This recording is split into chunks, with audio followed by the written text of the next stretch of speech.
It's rolling. It's rolling. I have the power!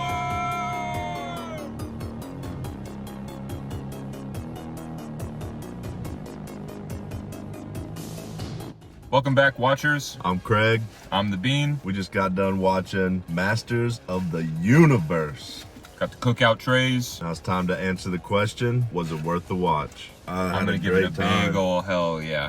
And I think that exemplifies exactly what the movie was going for. Just give me a big old hell yeah the whole time. Yeah. They pulled as much out of the 80s that was respectable enough. Yeah, let's get on for the badass ride. That's what most of it is. They definitely were bouncing back and forth to the audience they were trying to capture. And all of these, like, during the whole movie. It was like certain scenes were for certain audiences. You were going to like some of it, so it's just not gonna appease everybody enough, I feel like is what they're going for. Yeah, there was something in there for everybody. Yes. I think that for me, the emotional stuff didn't always hit, but it didn't need to because everything else was beautiful, man. The action was fantastic, just like you wanted it to be.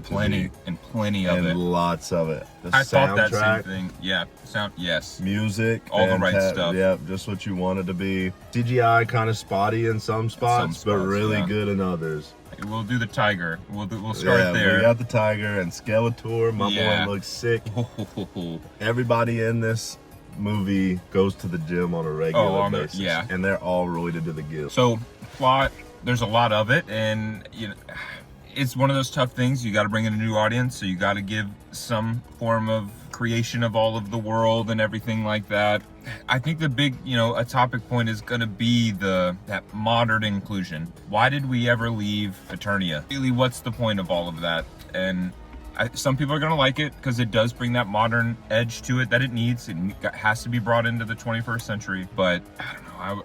I'm definitely at like a 6.9. I just feel like it carries it enough. It's a good story to get you there, but there are definitely some moments where I'm just like, okay, we're kind of just like rehashing this element again. We're gonna do this again. A lot of exposition. Yeah. And we should probably give a disclaimer. I know very little about He-Man outside of like toys, remembering some episodes here and there.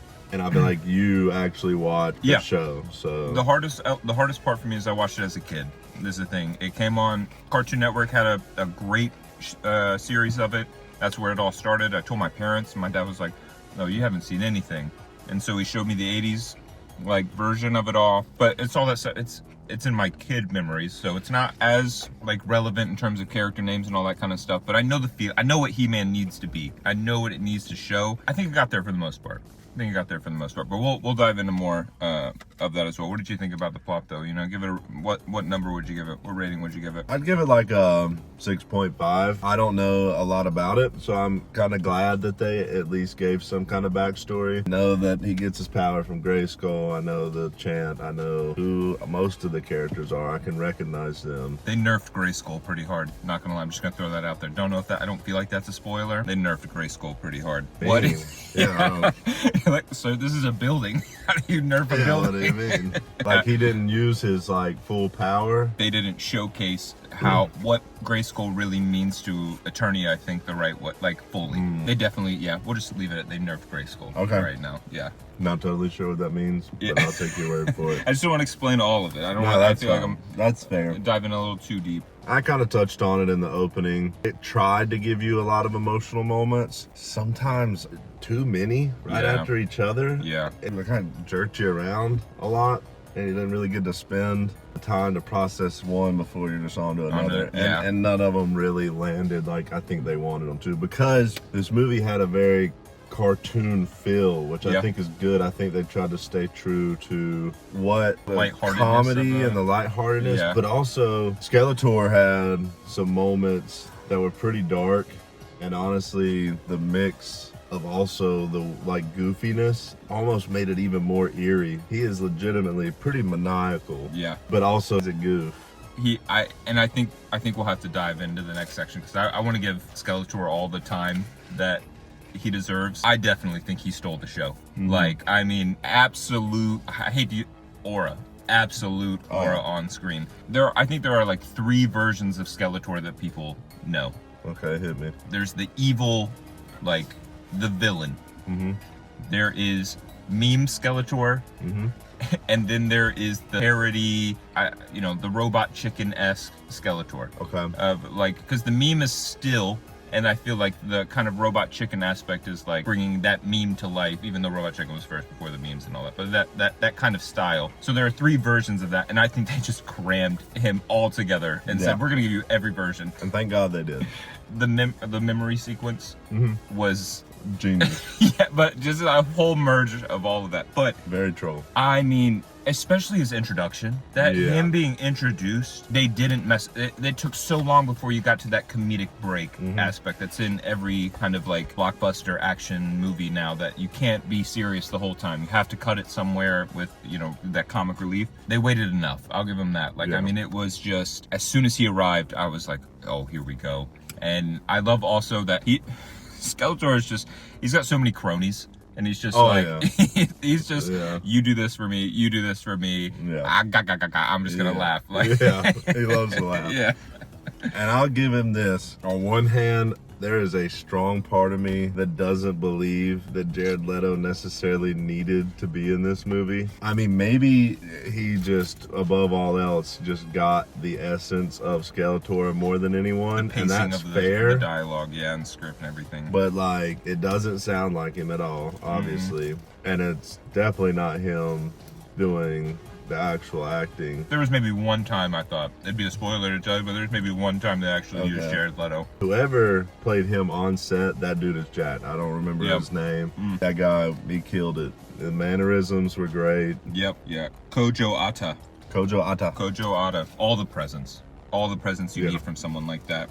He commanded the screen every single time, and you just always wanted him. Yeah. And they gave you, I feel like we got a fair amount of him. I mean, obviously this is a He-Man movie, not a Skeletor movie. Yep. But I feel like they filled it with what you... He-Man's nothing without Skeletor. No. I mean, almost to the point where, Batman would be nothing without Joker. I mean, it's on that level. The good guy needs a great bad guy. Yes. And this is one of the most classic, because...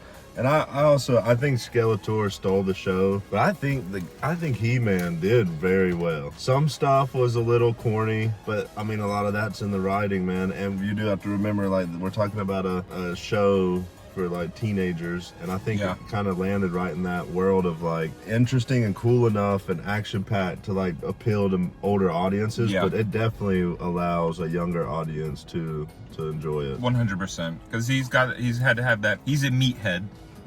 That's the kind of, even Adam, not just the He-Man aspect, Adam is kind of a meathead. Yep. And mine comes in at the right times, but I think they just had to bring that kind of modern sense of humor to that meathead kind of culture with everything. That kind of Jim Bro-y culture to it is definitely how they were trying to portray him. What he was in the 80s, that's just what it's morphed into now, and into that culture in that same way. But yeah, absolutely great performance, and had to carry a lot, because I mean, thought it was a weird take that Idris Elba was the main comic relief source. It felt like he does a good job of doing it. I just feel like part of He-Man is the group aspect, all of the warriors and everything, and you can just you could have balanced it a little more. Maybe they found all the warriors and be like, nah, Idris is just, he's kind of the funniest out of the bunch, and we kind of need to we need to pump up the comedy a little bit. These guys aren't, because and I mean, he was definitely in more of it, because he's the father of the love interest and love interest. I don't know. Well, I mean, best friend, but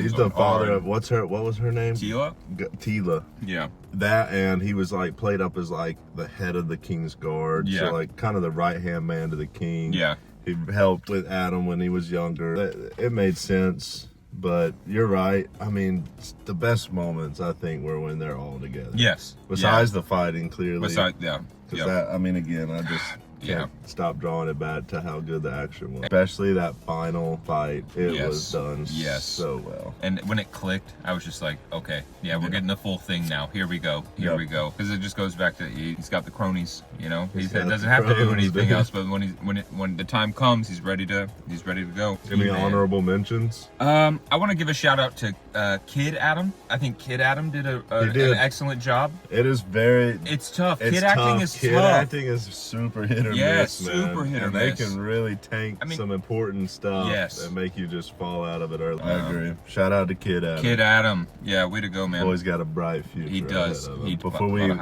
we move on, I got to tell you who I think my favorite character in the group is. Besides He-Man, obviously. Okay, I think I know who your guess is going to be, but go for it. I love the Neck. Mecha Neck. Mecha Neck is great, dude. They did him great, man. Like you think about that concept, you think it's gonna look so goofy, but it's great, dude. And it's functional. I mean, he might be one of the, besides Ram Man, he might be one of the strongest. Yeah. Fisto's kind of a pussy. Fisto's kind of a, yeah, 100%. But I loved Mecha Neck. Yeah, definitely the best side hero warrior, absolutely. How did you feel about Allison Brie as Evil Lynn? I see it. I definitely see it. It's hard for me to kind of make that disconnect for her. Just as that's the hardest thing with bigger name actors and actresses is just like pulling them away from different characters or different things you've seen them from and getting comfortable with them as like being this sorceress. I was surprised. I didn't know she was cast as that, and I was like, oh, okay. And I get it though. She nails the voice. She nails the temperament in that way. She seems like she likes to go after kind of bad guy roles now. That seems to be a theme. How'd you feel about how it was shot? Close to the best you can do when so much of it's CGI. Yeah. Like when, you do the best you can with all the green screen and everything. I think Greyskull looked amazing. Like just all around that looked great. You know, the inner setting stuff was really just your kind of just typical placements, I guess, if that makes sense. You got the dungeon, you got inside the lair. They nailed Skeletor's lair though. Yeah. The lair in the Snake Mountain looked sick. So good. Yes.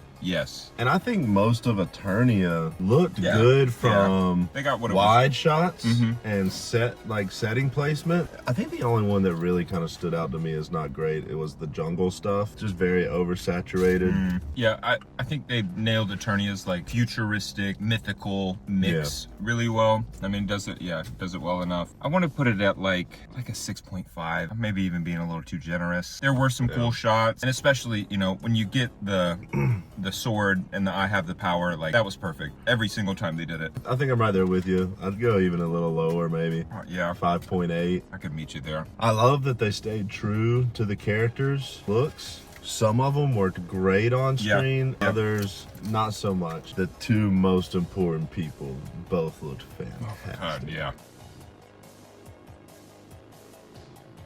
I do have a question for you. The sword. How do you feel about the sword? Yeah. Definite moments where it felt proppy and not like this super hardened steel. It definitely felt like a little painted, glossy kind of thing. Yeah, man, sometimes it looked like a straight piece of plastic. Yeah. I think that would be my biggest critique is I think you got to do better on the sword. It had its moments, but that's like the movie as a whole. The movie had its moments. You're going to find your moments. I feel like the comedy worked really well for most of the movie. And especially, I feel like that was a big draw to bringing him to adding the human world aspect. Yeah. Because right off the rip, I think, and maybe one of the best parts is him explaining to her about where he's from. Yes, that was great. Got the comedy rolling the right way, absolutely. Yeah. You talked about it earlier. What did you think about like the sound and the score? Oh, the score was beautiful. I'd give the score as probably one of the strongest points. Yeah. I'd say like a solid 8.8 because that's just my style. It's a lot of old school hair metal, 80s vibe. They never really overdid it. They threw in a lot of what I believe to be the original themes and like in a good, fun way. Was that always performed by Queen? Is that the original? It went so hard, bro. Queen always makes banger movie climax. Yeah, I enjoyed it a lot, man. It was good. And like I said, the sound design carried in a lot of aspects for the fighting and the sword specifically. They really made a lot of these characters feel larger than life. It was nice. I'm definitely at an 8. The one Amazon Easter egg in there pissed me off though, I'm not gonna lie. It pissed you? I loved it. I thought it was great. It pissed me off. I hate Amazon saves the day, brother. I hate We love Amazon. Thank you for helping save the day. Without you, honestly, He-Man never makes it off Earth. T-Bean, the question everybody came for, my boy. You're right. Was it worth the watch?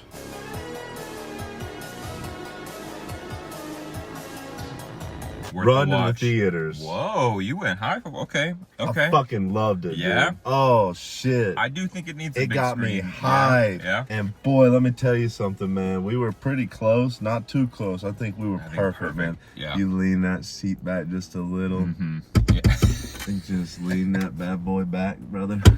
Oh, one more. And it's just beautiful, dude. And it's just He-Man absolutely cooking. Cooking. After an hour. But yeah, After an hour. Now listen, I don't normally love that trope, but I've learned to accept it as long as there's a good payoff, and I love it. He switched like that. Look, as long as you don't make me go through a training arc in the middle of a movie. In a movie, training arc. If you want to take a little, I like kind of that. Now you've given him the powers, and it's not just the strength. It almost controls his body. Well, they always try to categorize He-Man and Adam as two separate people. They are the same person. Right. But they always like try to have this mystery element, and they play to it in the movie. They lightly jab at it a little bit, but like most of Eternia doesn't know He-Man is Adam, though they look like the same. Really? Yeah, they play a balance of like not fully, like they are two separate people to a lot of people. So they didn't mess with that at all. They were like, nope, same person. Don't you worry about it. Because they didn't even really know him. Yeah.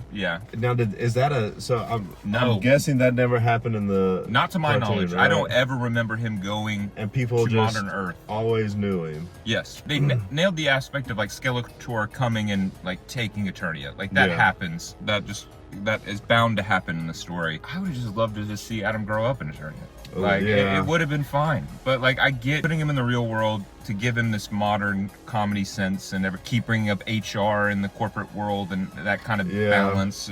But also, I will say on a couple of the emotional notes that we're able to hit, just that it's kind of taking the fact that like the human side of empathy and understanding is what made him able to wield the power. I say worth the watch because it's like, I think you need to see it on the big screen. I think that is the way, but I don't think you're doing yourself a disservice if you don't want to pay for the ticket and take the time. Like you can watch it at home and you'll be able to get the right feeling from it. I think that's where I'm just like, you should watch it, but you can figure out where. We did have great seats. Those seats were fantastic for it to just it's like a roller coaster and you just kind of sit and lock in. So if you are a He-Man fan, run to the theater.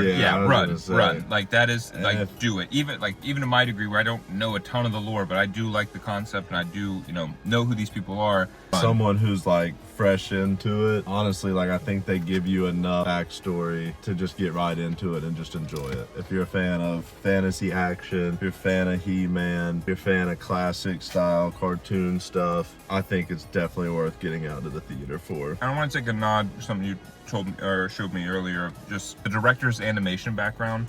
I think helped a lot in this to kind of bring that cartoony, just understanding what that element is really and being able to bring that on screen, because I think it did have a really nice balance of honoring the cartoon, remembering where it kind of came from and everything. I'd love it if they just let him have it, at least like for 3. And if they want to go do crazy spin-offs, whatever, go do it. That's cool. But give this man a trilogy. I want to see what he can cook up. Yes, and just make sure Skeletor's in it enough, because my God, I want to keep seeing him on screen. What made him so evil and so fantastic? And why doesn't he have a face? Is that just part of the fantasy, or is there a backstory to this? Hopefully that's movie 3. Watchers, we appreciate you coming by tonight. It's a late one. Oh man, Me and the Bean out here at 12:30 at night. Had to catch a late movie, but we're here. The cookout was delicious. My God, thank you, Lord. Can't help but just appreciate all it brings to us. That is another tray, absolutely. As a reminder, like, comment, let us know if you're gonna see this weekend. If you've watched He-Man before, let us know what you're thinking. Did you watch it? What'd you like? Huge shout out, AMC. If you don't have A-list, bro, what are you doing? Literally, you watch 2 movies in a month and you're done. Yeah, you've made it all up. Every Thursday, you're my date night. God, I love you. Just kidding. Watchers, I hope you enjoyed tonight. Just remember, go see a movie. Make sure to bring a friend. Thanks for watching.